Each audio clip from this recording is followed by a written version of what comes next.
Saat di dunia Allah berjanji kalau seseorang benar salatnya seperti yang Nabi tuntun, dia akan dijamin diberikan 5 keistimewaan yang tidak akan diberikan pada yang tidak salat, atau orang yang salat tapi salatnya tidak seperti yang diinginkan Nabi tadi.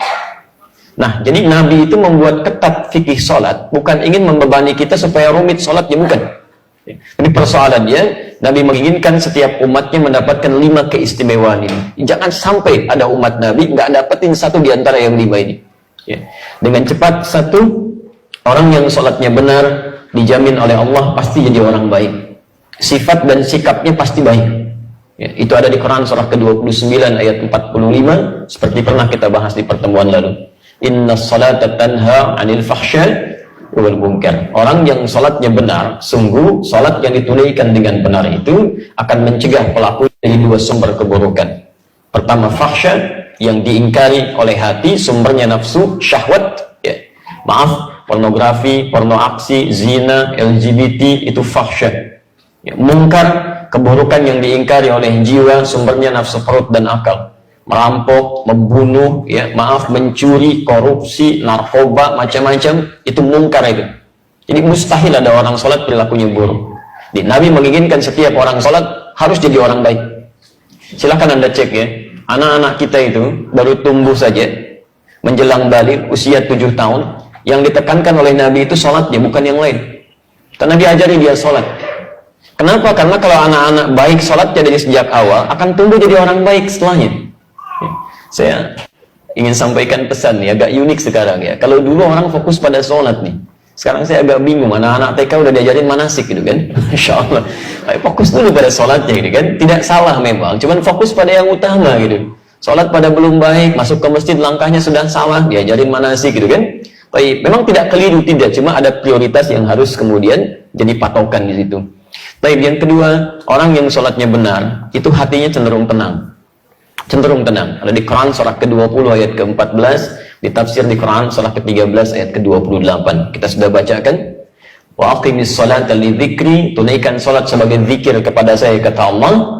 Ditafsir di Quran surah Ar-Ra'd ayat ke-28, ala bi dzikrillah tatma'innul qulub. Jika benar zikirnya kepada Allah, salatnya benar, maka dampaknya ke hati pasti tenang. Kalau hati Anda sudah tenang, dihadapkan pada masalah apapun akan biasa saja. Yang besar jadi ringan, yang ringan seakan tidak ada masalah gitu. Di orang-orang yang sholatnya baik menghadapi persoalan kehidupan, itu cenderung lebih nyaman, tenang gitu. Nggak susah dia. Itu poinnya. Yang ketiga, orang kalau sholatnya benar, dijamin langsung oleh Quran, seperti pernah kita bahas kemarin, ya, Allah akan jamin kemudahan hidupnya, bahkan rezekinya. Itu ada di Quran surah ke-65 ayat 2-3. Ditafsir di Al-Baqarah di ayat yang sama 2-3. Wa may yattaqillaha yaj'al lahu makhrajan wa yarzuqhu min haitsu la yahtasib. Ya. Siapa yang bisa meningkatkan takwanya kepada Allah Subhanahu wa taala, takwanya tingkatkan, yaj'al lahu makhrajan. Kami berikan jalan keluar, solusi dari setiap persoalan yang ia alami. Tolong garis bawahi lagi ya, sering kita lupa ini. Rumus menyelesaikan masalah itu mudah menurut Quran. Anda tingkatkan takwa, masalah Allah selesaikan. Semakin Anda tingkatkan takwa, persoalan lebih ringan. Orang-orang yang terus meningkatkan takwanya kepada Allah, maka akan diringankan kehidupannya oleh Allah. Bukan nggak punya masalah, Bu ya. Sama, dia punya masalah. Cuman saat akan dihadapi, Allah sudah ringankan masalahnya, sehingga seakan-akan seperti nggak punya masalah. Jangan Anda kira misalnya para ulama, ya, misal para kiai, para ustadz, atau orang-orang yang sebagian dekat dengan Allah nggak punya masalah. Mungkin banyak masalahnya. Mungkin banyak. Kadang-kadang masalah orang juga ikut dipikirin juga gitu kan. Silakan Anda cek. Apa Anda pikir pulang pengajian ustadz selesai? Tidak. SMS kadang penuh lagi. Kadang ada yang nanya via email lagi. Ya, diri sendirinya mungkin nggak punya masalah. Masalah orang ikut dipikirin. Ya. Nah, tapi alhamdulillah ya, beberapa keadaan dibuat ringan. Ya, bukan nggak punya masalah, tapi diberikan keringanan ya dengan beberapa hal yang Allah kemudian berikan aturannya. Dan Anda tidak harus menjadi ustaz atau ulama untuk mendapatkan ketakwaan kepada Allah. Abu Bakar seorang pebisnis, kan? Uthman seorang pebisnis, Umar bin Khattab seorang birokrat. Ketika dekat dengan Allah, ringan masalah kehidupannya. Tayyib.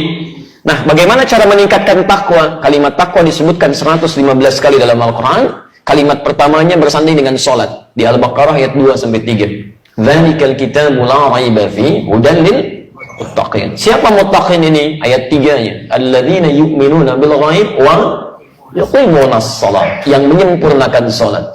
Jadi kalau Anda punya persoalan dalam kehidupan, padahal salat tiap hari 5 waktu plus sunnahnya belum selesai juga, maaf, bukan karena salatnya, mungkin cara kita menunaikannya yang belum sempurna. Karena bahasa Qur'annya menyempurnakan salat, bukan cuma asal salat. Baik, yang keempat, orang yang salatnya benar dijamin langsung oleh Al-Quran, setiap doa yang ia mohonkan kepada Allah itu akan disegerakan untuk dijawab. Disegerakan untuk dijawab. Masya Allah, ya. Itu sudah kita contohkan di bulan lalu.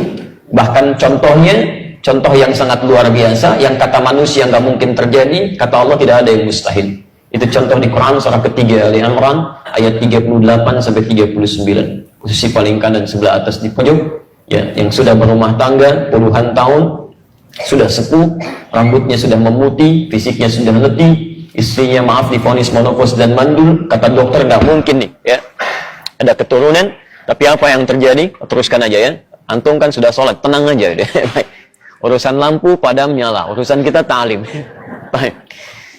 Jadi apa yang terjadi? Suaminya kemudian sholat, memohon kepada Allah dalam sholatnya dan dikabulkan dan punya keturunan dia. Ya. Dan yang terakhir, yang kelima, teman-teman sekalian, orang yang sholatnya benar dijamin oleh Allah Subhanahu wa Ta'ala, hidupnya akan selalu bersanding dengan kesuksesan dan kebahagiaan apapun aktivitasnya.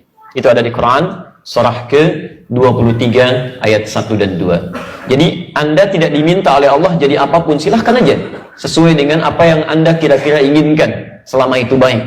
Yang penting kaidah Qurannya soleh, ya, menjaga aturan Allah, dekat dengan Allah. Quran surah ke-7 ayat 189. Anda mau jadi pembisnis, silahkan, pembisnis yang soleh. Anda jadi diplomat, silahkan, diplomat yang soleh. Anda mau jadi tentara, polisi, silahkan, tentara polisi yang soleh. Ya, Anda mau jadi apapun, silahkan, sepanjang Allah ridha, itu soleh. Nah, dijamin oleh Quran, jika benar salat Anda khusyuk ditunaikan, maka semua profesi Anda akan dibimbing oleh Allah mencapai puncak kesuksesan terbaik dan bahagia hidupnya.